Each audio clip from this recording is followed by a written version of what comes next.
I'm Michael Lincoff. I'm an interventional cardiologist and clinical trialist at the Cleveland Clinic and a professor of medicine at the Case Western Reserve School of Medicine.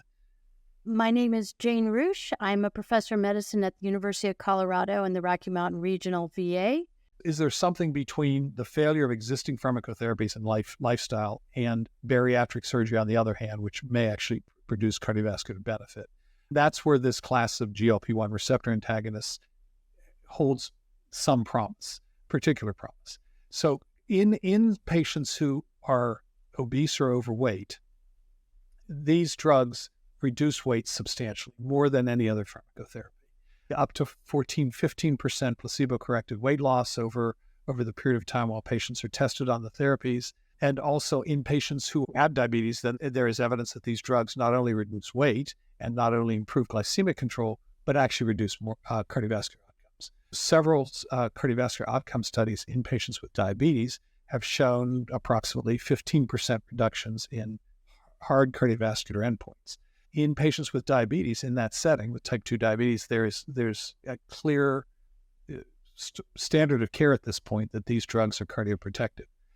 What hasn't been, and what's yet to be shown, is whether or not in patients who have obesity or overweight but don't have the diabetes, whether or not these drugs would be associated with a cardiovascular benefit.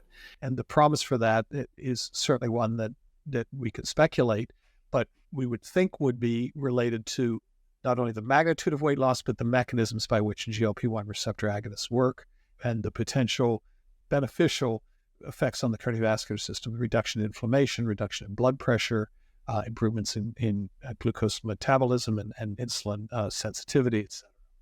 So from your standpoints with your specialties and of interest, your thoughts in terms of mechanisms and promise of these drugs? When it comes to mechanisms, I'm a person who's always going to have a theory or two.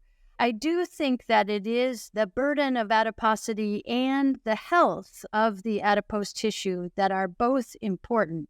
And in preclinical studies, there's been some promise, not only for weight loss, but for sort of improving the health, the inflammatory status, the profiles of cytokines and circulating factors that are associated with adiposity.